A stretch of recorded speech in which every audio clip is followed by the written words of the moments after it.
Donc, je crois que c'est Claude Farcy, n'est-ce pas, qui rapporte les délibérations d'André Balzano sur la promotion de la ville.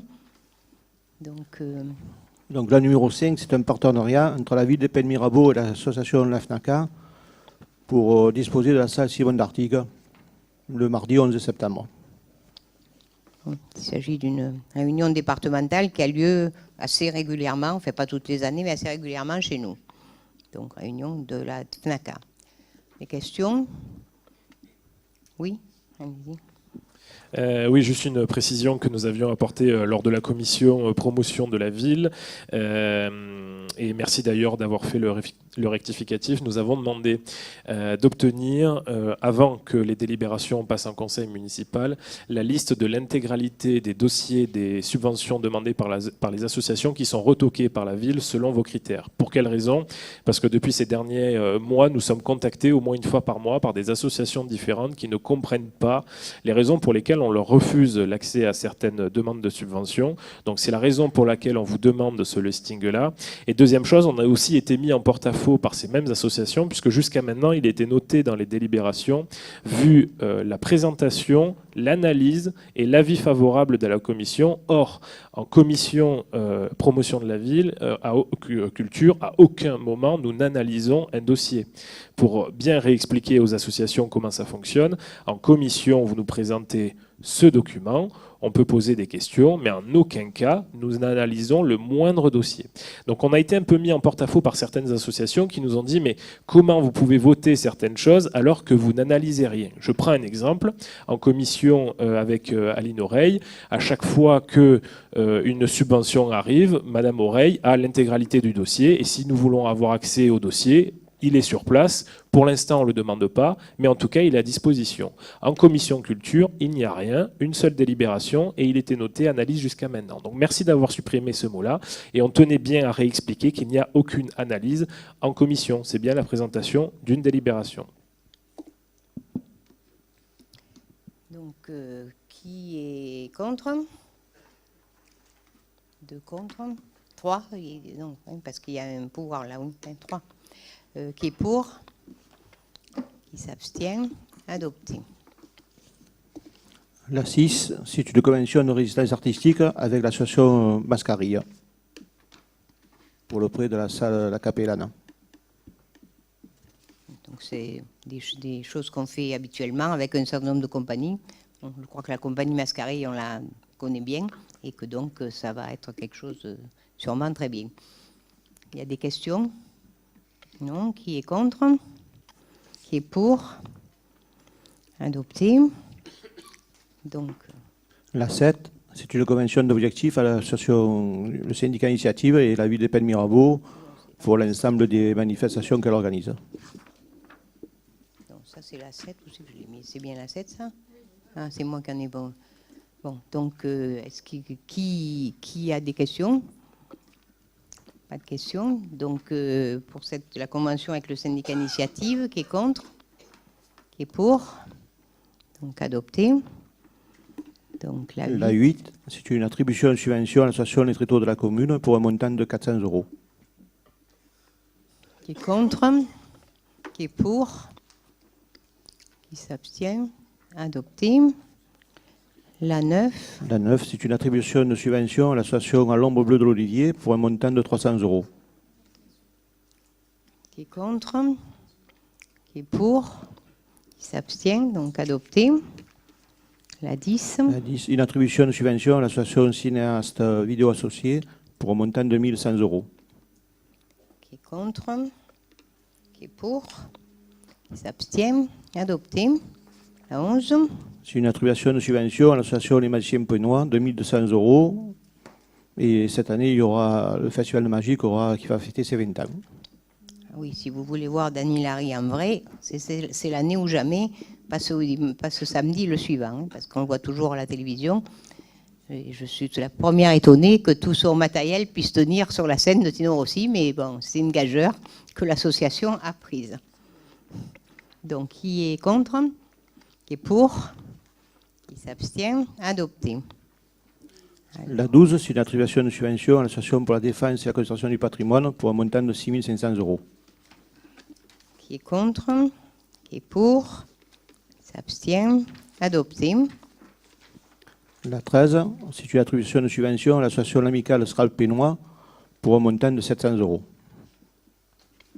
Qui est contre?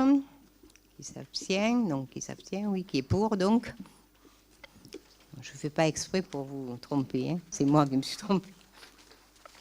Alors là, 14.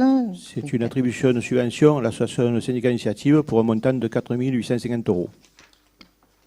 Donc ça correspond à dans ce qui est dans la convention en partie 1, ça. Donc c'est je dirais la subvention pour les manifestations, si on peut dire. Donc qui est pour? Oui. Et la deuxième, c'est pour le personnel. Si je peux me permettre, est-ce qu'il est possible, dans l'ordre, parce que je pense que les agents qui sont derrière vous, les pauvres, ils ne suivent plus, parce qu'un coup, on parle d'ascension en premier, après pour, après contre, je pense que personne ne suit. Donc, si on peut les aider pour les agents qui sont derrière, ce serait gentil. Merci pour eux. Donc, mais tu as changé de son, hein, Dominique. C'est moins rigolo. Donc, allez-y. Nous souhaitons féliciter l'ensemble des bénévoles du syndicat Initiative qui font un travail formidable. J'ai assisté à l'Assemblée générale. Il y avait aussi M. Vega, votre premier adjoint aux finances. Et je peux vous dire que cela a été enrichissant. Tout d'abord car le président nous a exposé le bilan des manifestations et du travail du syndicat Initiative plus que positif. Le président nous a exposé une augmentation de charges due au fait que la mairie ne prenait plus en charge les frais d'impression des divers dépliants annonçant les manifestations. La réaction de M. Vega s'est pas fait attendre et dans la seconde qui a suivi, d'un geste de la main, il a dit « c'est bon, on paiera ». Rien de plus. Est-ce que c'est une réaction normale d'un adjoint aux finances? Non. Bien sûr qu'il faut maintenir le budget du syndicat d'initiative, mais pas de cette manière. Une solution aurait dû être trouvée avec d'autres associations, avec les clubs sportifs et toute autre structure qui ont besoin de faire des imprimés, afin de tout mutualiser pour tirer les prix vers le bas et économiser de l'argent. Au lieu de ça, dans un souci de facilité, M. Vega, vous avez préféré payer plutôt que trouver une solution pour faire baisser les coûts. Cela démontre bien votre état d'esprit, monsieur l'adjoint aux finances. Et l'on comprend mieux pourquoi nous sommes dans une ville où 70% de son budget passe dans le fonctionnement, un record en France. Alors je pense qu'on n'a pas assisté à la même assemblée générale, monsieur Fuzon, parce que ce soir-là, il y avait d'autres élus présents, dont monsieur Tonarelli, qui est à côté de moi, et il n'a jamais été question que je dise d'une pierre deux coups, c'est bon, on y va, on dépense, c'est pas ma façon de fonctionner. Effectivement, ils avaient quelques soucis de fourniture de ramettes de papier, et je leur ai expliqué qu'il fallait qu'ils prennent rendez-vous avec notre service adéquate pour qu'on essaye de trouver une solution, et en aucun cas j'ai dit on y va, on dépense et on fait tout et n'importe quoi, c'est pas vrai. Et monsieur Tonarelli qui est ici présent est là pour assurer de ce que je dis. Voilà, je pense que vous avez un peu des soucis de compréhension, monsieur Fuzon. Non, pas du tout. Bon, ceci étant, sur le fond, a-t-il d'autres remarques? Donc, qui est contre? Qui est pour? Adopté.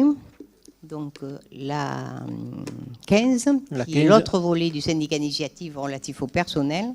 C'est une attribution de subvention à l'association syndicat initiative. C'est la mise à disposition d'un agent d'accueil de 20 000 €. C'est une opération purement blanche, c'est purement comptable. La délibération correspond à ce que l'on doit faire maintenant quand on met un agent à disposition, c'est-à-dire que c'est l'association qui le paye et on rembourse une fois qu'on a constaté, si j'ai bien compris, la dépense. Ce qui est la même chose, mais enfin c'est une affaire de processus légal. Oui. Et donc du coup, si soi-disant vous avez trouvé une solution, c'était quoi la solution que vous avez trouvée, monsieur Vega? Vous avez dit... Ils sont toujours pas pris rendez-vous avec nos services pour qu'ils nous exposer leurs problèmes et on essaiera de leur trouver une solution de papier de ramette.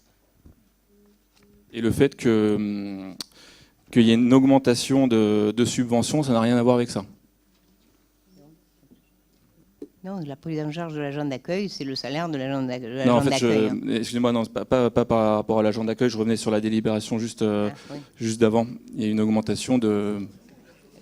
La subvention est relative aux événements qui sont faits chaque année. Et ce n'est pas obligatoirement la même quantité. Il y a des années où il y a eu des fêtes supprimées, d'autres des fêtes ou des manifestations. Donc c'est relatif aux besoins, tout simplement. Voilà. Qui est contre? Pour donc la 15. Qui est pour? Donc adopté. Merci Claude.